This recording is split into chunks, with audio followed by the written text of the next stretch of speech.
उत्तर प्रदेश सरकार ने अध्यापकों के लिए एक भर्ती जारी कर रखी है, एलटी ग्रेड अध्यापक भर्ती, और यह पोर्टल ओपन भी हो चुका है अब एग्जाम के फॉर्म के लिए। और अगर अभी तक आपने ओटीआर नहीं किया है तो ओटीआर कर लीजिए और फॉर्म जल्द से जल्द भर दीजिए। ओके, आवेदन की तिथि कब से शुरू हुई है, कब खत्म हो रही है, सारी जानकारी आपके साथ शेयर की जा चुकी है। आपको यह सब जानकारी सरकारीरिजल्ट.com पर या फिर आप direct LT grade form type कर देंगे तभी आपको वह लिंक मिल जाएगा यूपी पीएससी के वेबसाइट पर। तो चलिए आज के सेशन में यह देखते हैं कि यह एग्जाम कैसे होने वाला है, एग्जाम का पैटर्न क्या होगा, और साथ में हम मुख्य सिलेबस के बारे में भी बात करते हैं। तो चलिए शुरू करते हैं यहां से। सबसे पहले तो यह पढ़ लेते हैं कि जो एलटी ग्रेड एग्जाम है, यह जो सर्कुलर हम पढ़ने जा रहे हैं, यह सहायक अध्यापक प्रशिक्षित स्नातक श्रेणी पुरुष महिला की परीक्षा योजना, प्रथम चरण प्रारंभिक परीक्षा सामान्य अध्ययन, वैकल्पिक और मुख्य विषय के बारे में बात है।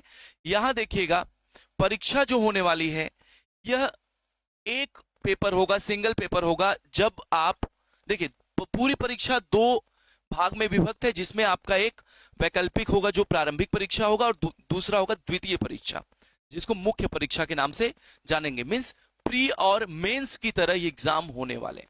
तो प्री जो एग्जाम होने वाला है, जो प्रारंभिक परीक्षा होने वाली है, उसमें जो पेपर होगा, क्वेश्चन पेपर की बात मैं कर रहा हूं, जैसे यह नहीं कि शिफ्ट अलग अलग बनाकर, क्वेश्चन पेपर एक होगा, आपका एक पेपर होगा जिसमें टोटल 150 क्वेश्चंस होंगे, 150 क्वेश्चंस होंगे, और उन 150 में सामान्य अध्ययन के 30 प्रश्न पूछे जाएंगे।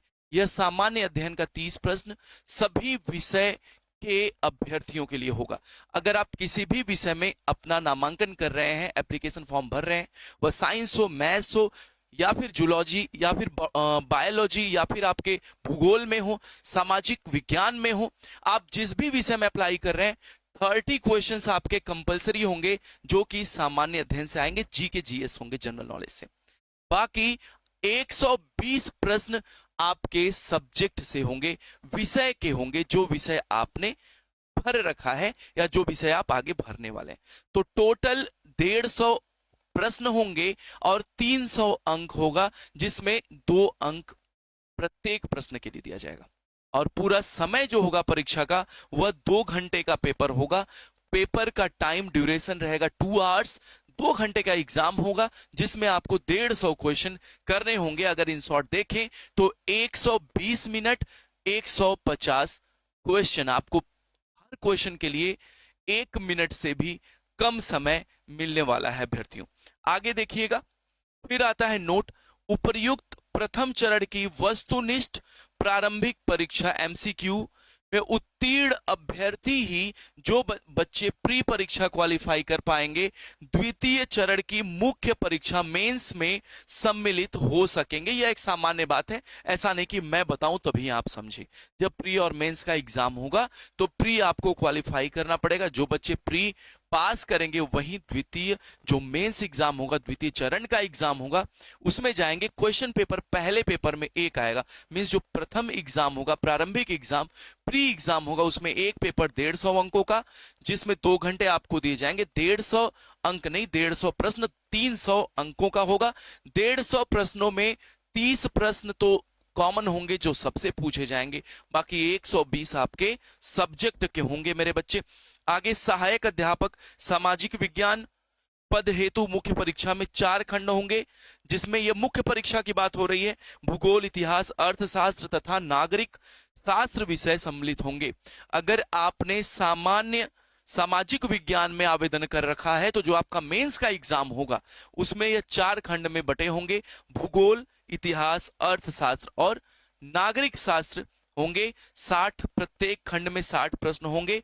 और इसी तरह से अगर हम आगे बढ़ें तो मुख्य परीक्षा पर एक नजर डालते हैं। मुख्य परीक्षा में एक पेपर होगा, प्रश्न टोटल 20 दिए जाएंगे 10 + 10 के सेट में। कुल अंक 200 होंगे। 10 प्रश्न का 80 अंक होगा और बाकी 10 प्रश्न का 120। मीन शुरुआत के जो 10 प्रश्न होंगे वह 8 अंकों के एक प्रश्न होंगे और बाकी जो 10 प्रश्न होंगे वह 12 अंकों के 12 मार्क्स का एक क्वेश्चन होगा। तो टोटल ये जो रिटन एग्जाम होगा इसके लिए आपको समय अवधि दी जाएगी, टाइम ड्यूरेशन 3 घंटा दिया जाएगा।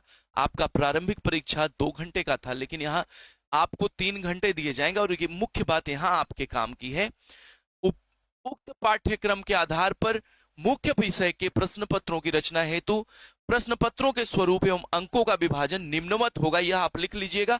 बाकी इसका पीडीएफ मैं आपको टेलीग्राम चैनल पर प्रोवाइड कर दूंगा, वहां से आप उसको डाउनलोड कर लीजिएगा।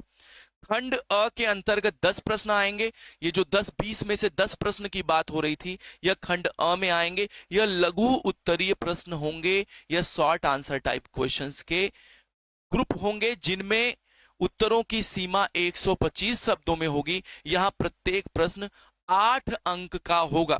तो मेरे बच्चों, मेरे अभ्यर्थियों, जो 20 प्रश्न होने वाले हैं इसमें से 10 प्रश्न होंगे 8 मार्क्स के, राइट, और बाकी 10 प्रश्न होंगे 12 नंबर के, मिलकर के टोटल 200 अंक बनाएगा। ठीक है। और खंड ब के अंतर्गत दीर्घ उत्तरीय लॉन्ग आंसर टाइप क्वेश्चंस होंगे, जिसमें 200 शब्दों की समय सीमा 200 शब्दों की सीमा होगी और 12 अंक का एक प्रश्न होगा। तो भाई यह जो पार्ट 2 मेंस होगा उसमें 20 प्रश्न दिए जाएंगे, 10-10 क्वेश्चन बटे रहेंगे। 10 क्वेश्चन आएंगे खंड ए में, सेक्शन ए में, और 10 आएंगे 10 क्वेश्चन खंड ब में, सेक्शन बी में, जिसमें खंड अ में जो प्रश्न होंगे वह 8 अंकों के प्रत्येक प्रश्न होंगे। यह 8 मार्क्स है पर क्वेश्चन। कितने नंबर का? 8 मार्क्स का। और बाकी जो 10 क्वेश्चन होंगे वह 12 नंबर के होंगे, जो लॉन्ग आंसर टाइप में होंगे। यह समय 3 घंटे का होगा मेंस का एग्जाम।